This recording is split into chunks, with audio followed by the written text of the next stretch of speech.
it's me, Lexi. Today, I thought we'd take a look at something that is very traditional for Easter in the UK, but is practically unheard of here.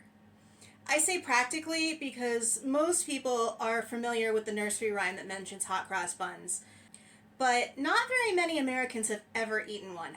I can't say I have. I've seen them in the stores a few times, but honestly, it's never crossed my mind to buy them. And after looking up some recipes, they actually seem to be a little bit different than what you get in the UK.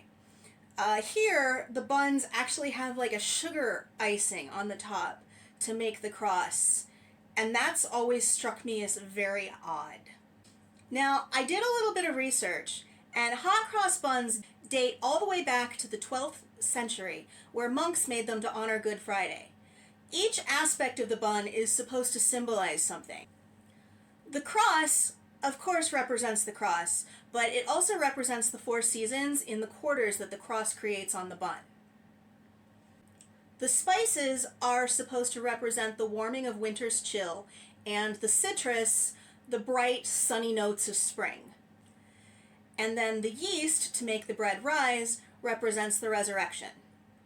So, shall we go into the kitchen and take a look at how to make these? So first, I'm going to start with 4 cups, which is 520 grams of plain flour, or all-purpose flour if you're in the US. To that, we're going to add 1/3 of a cup of sugar, and 1 packet, which is 7 grams of instant dry yeast. Next goes in 1 teaspoon of salt. And when you're making bread, you always want to put the yeast on one side and the salt on the other, because if the salt goes right onto the yeast, you'll kill the yeast.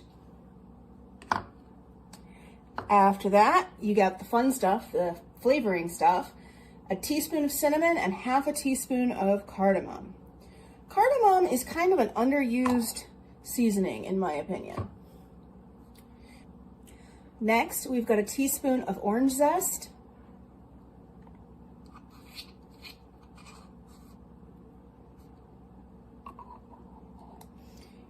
and we're going to give that a bit of a stir. Hands are fine, but you can do this in a stand mixer if you want. Okay, now that that's all combined, we're going to add in 1.25 cups, which is 295 milliliters of warm milk. You want this warm but not hot. You need it warm so it'll activate the yeast. And 3.5 tablespoons or 50 grams of melted butter. And then 1 egg, which I'm going to beat up a little bit just so that it incorporates better.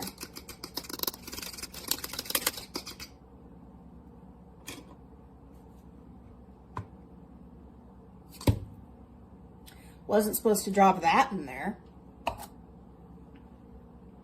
Take my ring off, don't want to get that all doughy. And then you're just going to give this a mix. It's going to come together pretty quickly. And like I said, you can do this in a stand mixer. I just really didn't feel like trying to haul mine across the kitchen because it's kind of heavy, and one of these days I'm afraid that I'm going to move it and I'm going to drop it.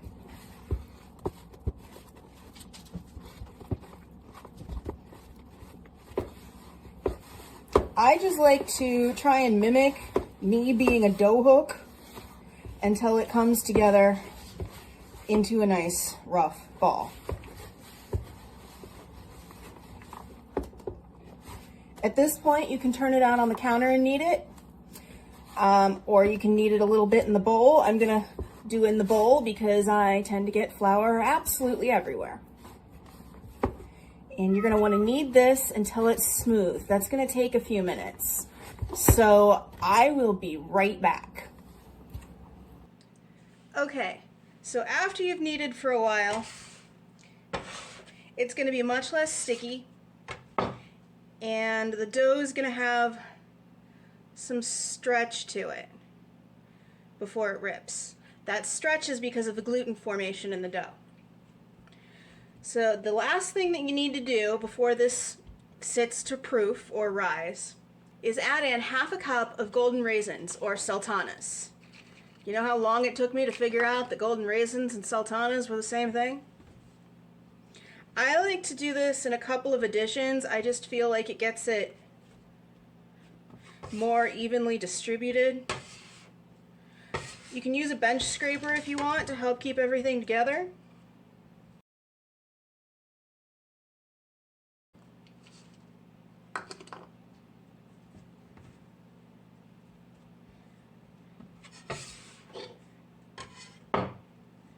Let's give this a few more good kneads just to get everything mixed up in there.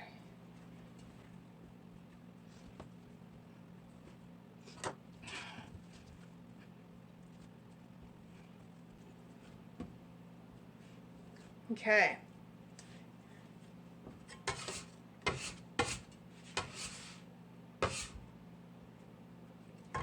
Nice, beautiful ball of dough. Now you're going to want to put this into a bowl and cover it in plastic wrap and then put it in a warm place for 1 to 2 hours until it roughly doubles in size. Well, I've got my finished buns here, but you can probably see that we missed a few steps. I actually made a half batch of these a couple of days ago because I didn't want to wait 3 hours to be able to try them for you. So the steps that took place after what I've already showed you, we'll put them here. First, you punch down the dough to get out any big air bubbles. Then you're going to take it out of the bowl and portion it. The full recipe makes 12 buns. Then you're going to want to roll them into a bun shape by tucking all the edges and the corners underneath them and rolling them on the table, or in this case the cookie sheet. Then you're going to mix some flour and some water. I'll put some amounts here, or maybe here. And you can put that paste in a piping bag, or I got lazy so I just used a spoon, which is why mine are a little messy. And use that paste to draw a cross shape on top of the buns. Then they bake in a 350-degree oven for 20 to 22 minutes. After they come out, but while they're still warm, you want to take some apricot jam and mix it with a bit of hot water to create a glaze. And then you just brush the top of them with a pastry or basting brush. That gives them a nice pretty shine and an extra little hint of sweetness. And that brings us to what we have here. They have the nice cross, albeit a little messy. I probably should have used a pastry bag. Let's give them a try.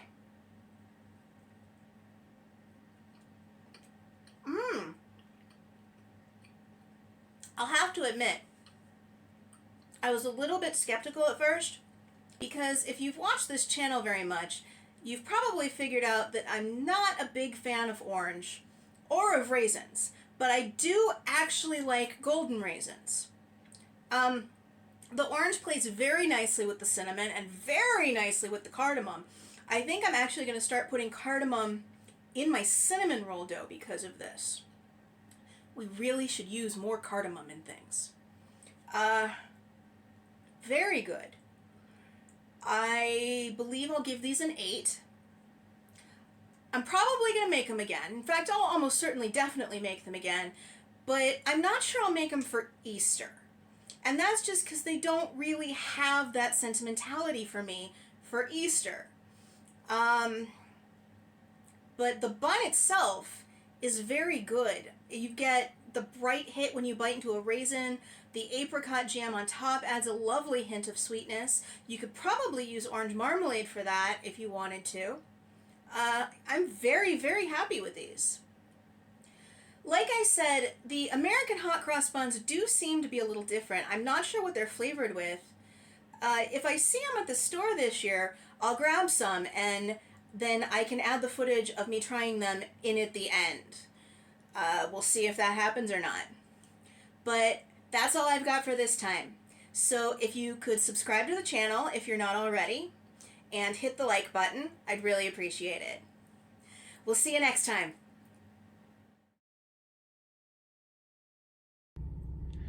Hi, so I'm recording in my car. I just got done at the grocery store and I found hot cross buns. As you can see, they're a little bit different than the ones we've already looked at.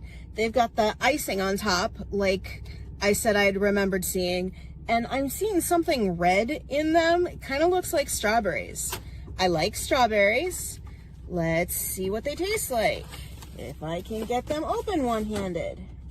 I'm gonna take this one out of the middle because it seems to have the most strawberry or red in it. Let's try the frosting first. Basic frosting, I don't know. I don't get it.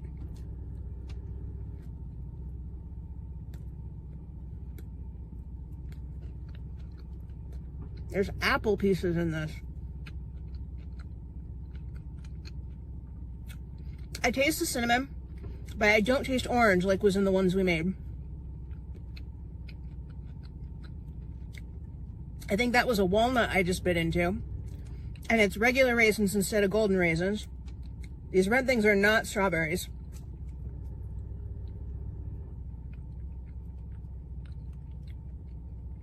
I have no idea what they are. And there's something green here in this one. Let's see if the ingredients enlighten me at all.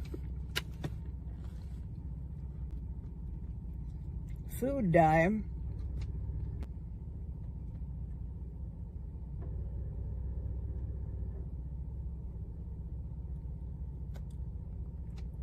I see absolutely nothing that suggests what those things are, which frightens me, but let's just go with it. If you're gonna try hot cross buns, I would try making them because the ones that I made earlier are definitely better than these. I'll see you in the next one.